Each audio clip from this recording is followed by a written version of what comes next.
Hello everyone. In previous video, we have started with Unit 4 biomolecules and we have discussed everything about carbohydrates. In this video, we will discuss about fats and proteins. So let's begin with fats. As the screen shows you here, fats, okay, fats, the chemical elements which are present in fats are carbon, hydrogen and oxygen. So remember, in carbohydrates also and in fats also, the chemical elements present are always same, that is carbon, hydrogen and oxygen.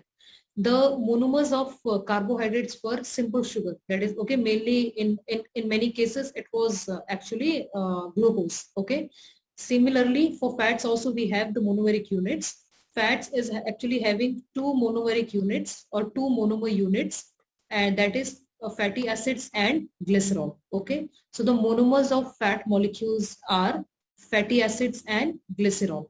So remember, this picture here shows you one glycerol molecule. Okay, what this number, okay, the number which I have written in bracket against fatty acids and glycerol, okay, what it represents is one glycerol molecule and three fatty acid molecules. Together they make one fat molecule. Okay, so remember this, one glycerol unit, okay, and three fatty acid unit, together they join with each other and they make one fat molecule. Okay, so the fat which we eat in our food, okay, whenever we eat fat in a food and when this fat completely gets digested in a body, okay, so that fat is always gets digested into fatty acids and glycerol. Okay, and you are already aware of it, you might have many times experienced it in your life, that fats are highly insoluble in water. If you take a tablespoon of oil and put it in a glass full of water, you will see that oil will start floating on the top of water. It will never get dissolved in water. Okay, so fats are insoluble in water and liquid fats are known as oil. Okay, I hope the point is clear. The chemical elements present in fats are carbon, hydrogen and oxygen. Fat is made up of two subunits, fatty acids and glycerol. Okay, one unit of glycerol and three units of fatty acids together form one molecule of fat. Okay, fats are insoluble in water and liquid fat is known as oil. Next is we have to understand what is the function of fat. Okay, so about carbohydrate, we have studied that carbohydrates, they provide energy. Similarly, fat is also having the same function. Fats also provide energy to us. Okay, but the difference is fats provide us very large amount of energy compared to the carbohydrates. Okay, fats, they almost provide us twice energy than which is provided to us by carbohydrates. Okay, then we have studied in unit 2 about the structure of cell membrane. So you know that cell membrane is actually a bilipid layer with many protein molecules embedded in it. Okay, so remember, fats, they also help in the formation of cell membrane. This is very important function of fat.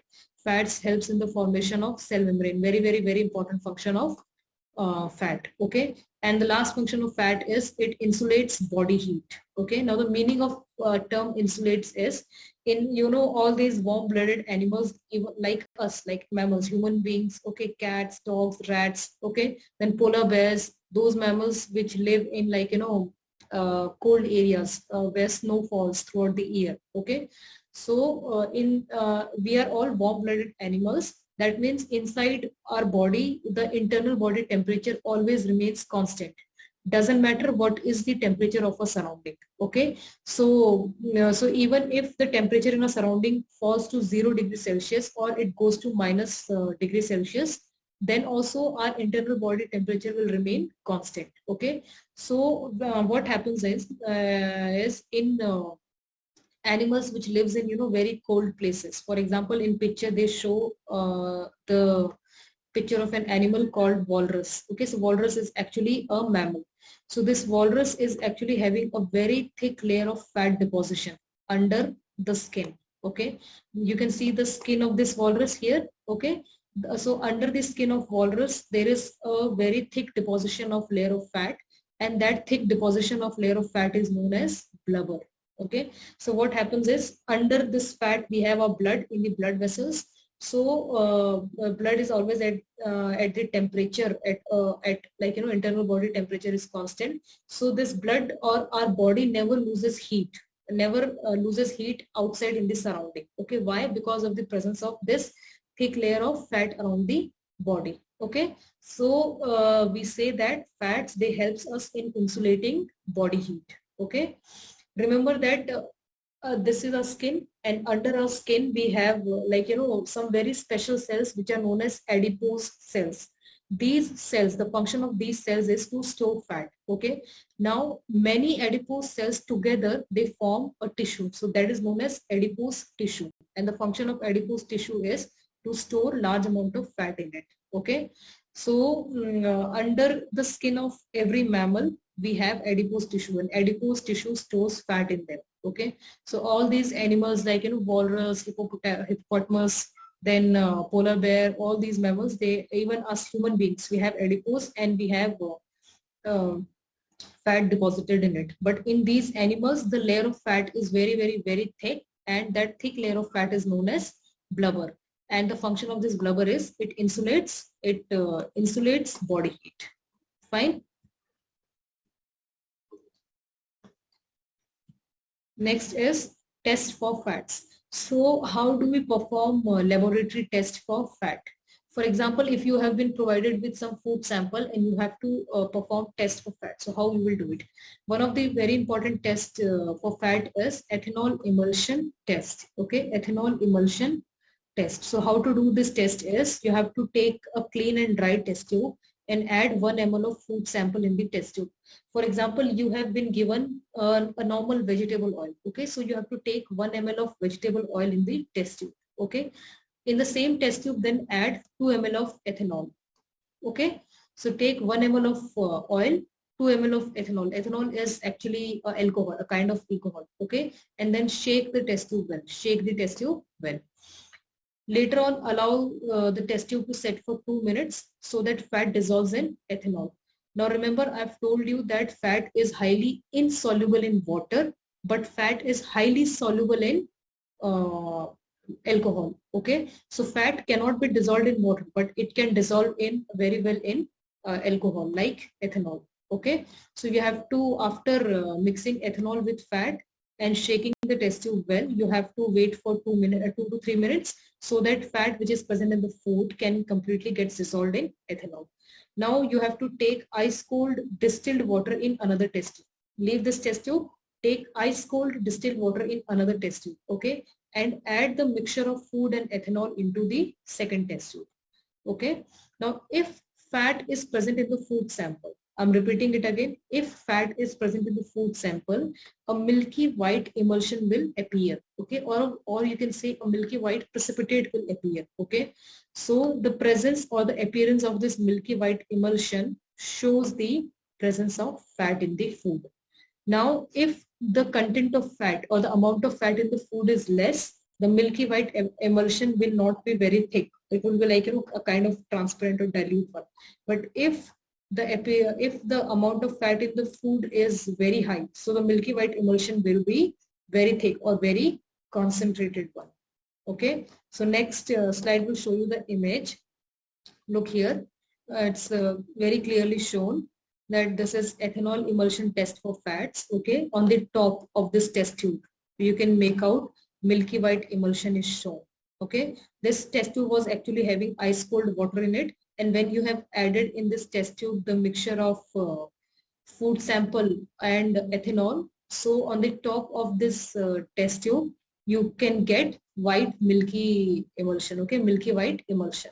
What is the reason why it's floating on the top is because it's having fat, oil, and oil always floats on the top of water, being less denser. Okay, so remember this. So I hope ethanol emulsion test is clear to you guys. Take a clean and dry test tube, add 1 ml of food sample in it, add 2 ml of ethanol in it, allow and shake well. Okay, and then allow the test tube to set for 2 minutes so that fat can get dissolved in ethanol. Okay, and afterwards take ice cold water in second test tube and pour this entire mixture of ethanol and food sample into the ice cold water. And if fat is present in it, present in the food sample, you will get milky white emulsion like this. Okay. The second test for fat is grease spot test. That means, actually this test is meant for, testing the food samples which are solid. Okay, so test is actually meant for testing the solid food samples. Okay, so what you can do here is you have to take a small amount of sample to be tested. Okay, you can take the powdered form of these samples. Okay, for example, if we are testing it in groundnut or peanut. Okay, so just crush the peanut gently using any stone or mortar, or you can in laboratory when you're performing. So crush the peanuts gently in mortar and pestle, and then take some amount of peanut powder and place it in between the folds of a paper. Okay, and rub gently. Place the peanut into the fold of the paper, fold the paper and rub gently. Okay, so after rubbing for sometimes, if you'll get greasy spot on the paper, that means fat is present. It shows the presence of fat. A very common and basic example is when we eat samosas or kachoris or anything outside like burgers and all. If you'll place it in between tissue paper. Okay, for example, you have taken a samosa and placed it in between tissue paper. After consuming samosa, you can see on tissue paper, you can see the greasy spot, or on newspaper. In newspaper, you can see greasy spot. Why? Because the samosa is a deep fried item and the layer of samosa is always having oil or fat in it. Okay, and the image here shows you the formation of translucent spot or greasy spot when fat test was done in different food items like coconut oil. If you'll place a drop of coconut oil here, so you will get this greasy spot. That means fat is present. A coconut oil is an example of fat. Then corn, okay, olive oil, fine. Here you have peanut, groundnuts, okay, linseed. Okay, linseed is again a type of a seed, and this is cod. Cod means cod liver oil from fish. Okay. So the two tests which we have discussed is ethanol emulsion test for testing for fat and grease spot test for fat. So fat we have completed. Now we are going to move on proteins. So the next important biomolecule is protein. This is very important biomolecule. The chemical elements present in proteins are carbon, okay, hydrogen, oxygen. So carbon, hydrogen and oxygen is similar to fats and carbohydrates. Apart from this, the very important chemical element present in protein is nitrogen.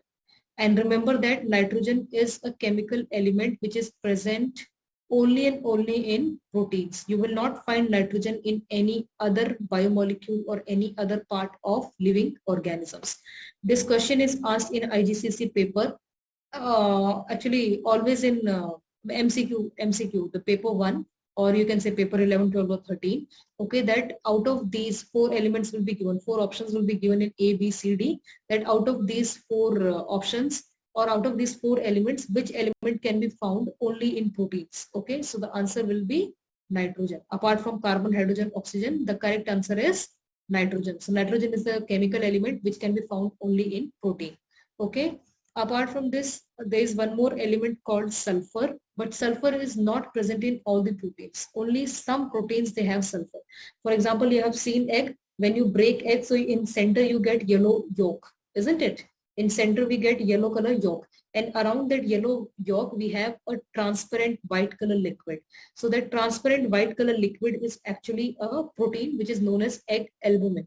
Okay, so this egg albumin protein is highly rich in sulfur. Okay, so egg albumin is actually an example of protein which has sulfur in it. Okay, now the monomers of carbohydrates were simple sugar like glucose. Monomers were of fat was fatty acids and glycerol. Similarly, proteins, they also have a monomers. Okay, the monomeric unit of protein is known as amino acid. The monomeric unit of protein is called amino acid. Okay, so what is the monomeric unit of protein? It's known as amino acids. Okay. Now here you can see in the picture, these small circles, they actually represents amino acids. Why every circle is having a different color? Because there are different types of amino acids. In nature actually exist 20 different types of amino acids. Okay. Or you can say in a body exist 20 different types of amino acids. And these amino acids, they link with each other. Okay. They link with each other and they form a single chain of amino acids which are known as peptide. So remember, the single chain of amino acid is known as peptide. And when this single chain of amino acid gets a highly when it gets highly coiled structure, or when two or more peptide chains, they form bonds with each other, they combine with each other, so they form a protein molecule. Okay. In short, remember that for protein molecules, we have a monomeric unit which is known as amino acid, right? So I've already told you that for proteins, they monomeric unit is amino acid, and there exist 20 different kinds of amino acids. Okay. Each protein has a specific sequence of amino acid, and hence the shape of protein is also fixed. This point is very important because in our body there are different examples of protein. For example, you have studied in your lower classes, like in our cells we have enzymes. Okay. All enzymes are protein, but there are different types of enzymes, and every type of enzyme is a protein. Okay. But every type of enzyme is a different type of protein. For example, if you have enzyme 1, so enzyme 1 is a type of protein 1. Enzyme 2 is a type of protein 2. Enzyme 3 is a type of protein 3. Okay. And all these proteins, they have different structures. Okay. Why? Because in them the amino acids which are present are the sequence of these amino acids are different, and how the branching of these amino acids is done is also different. And you also studied in your lower classes about antibodies. You have studied about lymphocytes, which are the type of white blood cells in our body. Okay. And these lymphocytes, they produces antibodies to fight against the pathogens. Okay. If any pathogen enters in a body, so that pathogen gets killed by antibodies produced by lymphocytes, isn't it? So these antibodies are actually also a protein. Okay. Now these antibodies are also different types. So every type of antibody is a different type of protein, and the structure of every antibody is different. Why? Because in them different sequence of amino acids are present. Okay. And different number of amino acids are present. Fine. So remember that every protein molecule which is present in a body, they have a fixed shape. Okay. And this fixed shape is maintained because of the different sequence of amino acids and different number of amino acids. Okay. And if there will be any change in the sequence of these amino acids, if there will be even if one particular, or even if one single amino acid will get replaced by another amino acid, so the protein formed will not be the original one. This new protein formed will be a different protein. Okay. It can never perform the function of the original protein. So just remember this, that all proteins, they have amino acid sequence which is always fixed, and it's highly specific, that cannot be changed. And if it gets changed, that means a new protein molecule is formed. Okay. Next is functions of proteins. Very important. This protein functions, you must be aware that proteins are actually known as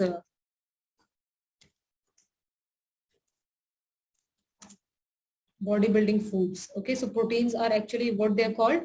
They are known as bodybuilding food in a body. Okay. Because they actually helps in the building up of our body. Now you know that our body is made up of cells. So every cell is having a cell membrane, and cell membrane, they are made up of cell membranes. They are not made up of, but they contain proteins in it. Okay. Apart from this, cells, apart from this, proteins, they help us in tissue repair and growth. Okay, so proteins, they help in tissue repair and growth. That means whenever a new cell is formed, so original cell has to undergo cell division, and for the formation of new cell membrane is required, and cell membrane has protein in it.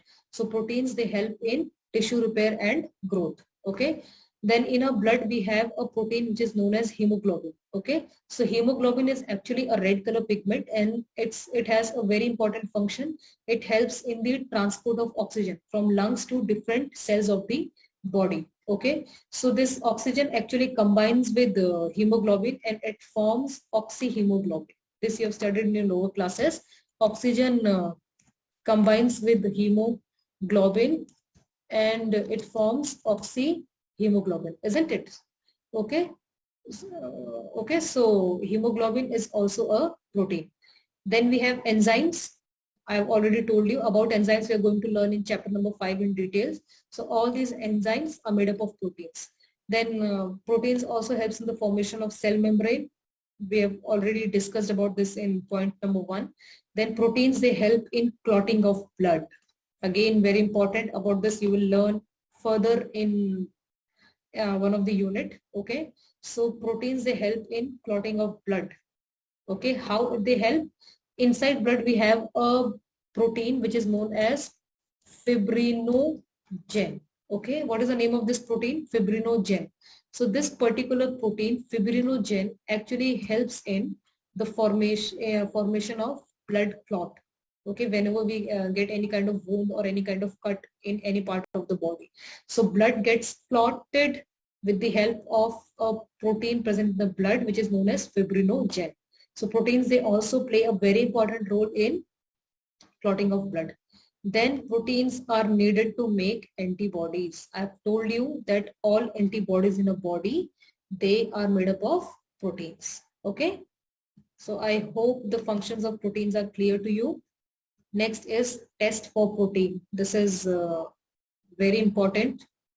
Test for protein. Okay, so what is the reagent used for protein is biuret solution. I'm using red color now so that you shouldn't get confused with these texts which I've used in the previous slides. Okay, so as we have discussed in the previous video about carbohydrates, you should remember reagent, initial color, final color, and the color change. So the reagent used for protein test is biuret solution. Okay, what it is? BIURET, biuret solution. Okay, the initial color of this reagent is blue. So remember the initial color of Benedict solution and the initial color of biuret. For both of them, the initial color is blue. Okay, and the final color of this reagent would be purple or violet. So when you perform the test for protein, and if you get the positive test for protein, so the color appeared will be purple or violet, and hence the color change will be blue to violet. Remember, whenever this particular 1-mark question is asked in the exam, that you have to write down the color change for the test. Okay, remember color change for the test. So remember, color change means if you write only violet color, if you write only final color, you will not be awarded any marks. Okay, because there is no criteria of awarding 0.5 marks in the exam. Okay, so if you write only violet, you will not get marks. You don't have to write down the final color alone. They are asking you the color change. So change means you have to include both the ends, initial as well as final. So initial color of the solution was blue and the final color is violet. So change in color is blue to violet. Okay, so while doing test for protein, we use biuret reagent, and the initial color of biuret reagent is blue. And if we get positive test for protein, so we get the final color as violet, and the color change is blue to violet. And one more very important thing which you have to remember about biuret solution is that biuret solution is actually a mixture of two chemicals. Okay, that is sodium hydroxide and copper sulfate solution. So when we mix sodium hydroxide and copper sulfate solution together, we get biuret reagent or biuret solution. Now you know that sodium hydroxide solution is actually transparent. It is like, transparent like water. But copper sulfate solution is blue in color. Okay, that's the reason the color of biuret solution is blue. Fine. I hope the test for protein is clear, and the procedure for test for protein is very simple. You have to take 1 ml of food sample in a clean and dry test tube. Then in that test tube, you have to add 5 to 6 drops of biuret reagent. Okay. And after adding biuret reagent, okay, just shake the test tube a little bit and you will see yellow color appearance in the test tube. Sorry, violet color appearance in the test tube. Okay. Or you might also see a violet color ring formed on the top of the content in the food. Okay. So when you get violet color like this, that means protein is present. The last topic which is need to be discussed in this particular video is test for vitamin C ascorbic acid. Okay, so as per your syllabus, you only have to remember the test for vitamin C. That's it. Okay, vitamin C, the chemical name of vitamin C is ascorbic acid, or you can say the common name for vitamin C is ascorbic acid. Okay, the reagent which is used for testing vitamin C is very important. Remember this, the reagent which we use here is DCPIP. Okay, so what this reagent is known as DCPIP. That is dichlorophenol indophenol. Okay, so dichlorophenol indophenol, DCPIP, is actually the reagent which is used for testing the presence of vitamin C in any food item. And the initial color of this reagent is dark blue. You can see here in the picture, what is the initial color of this reagent? Dark blue. Okay, so the initial color of this reagent is dark blue. And if you will add a food which has vitamin C in it, for example, if you take lemon juice, okay, in a clean and dry test tube, take this DCPIP reagent, okay, and then add 2 to 3 drops of lemon juice in this, okay, lemon juice in this reagent, or actually it's actually a kind of indicator. Okay, so if you'll add 2 to 3 drops of lemon juice or orange juice in this indicator, immediately from dark blue the solution will become colorless. Okay, that shows color change from dark blue to colorless solution. Okay, this shows that the reagent this shows that the vitamin C is present in orange juice or lemon juice. Okay, so remember, test for vitamin C, the reagent used is DCPIP solution, dichlorophenol indophenol. Okay, the initial color of the reagent is dark blue, the final color of the reagent is colorless. The color changes dark blue to colorless solution. I hope you're clear with the fats, proteins and vitamin C. Just remember all these tests, very important, because these tests are asked in the form of questions in ATP paper, that is alternative to practicals. Okay, paper number 6. Okay, in next video we are going to discuss about nucleic acids. Take care till then. Bye bye.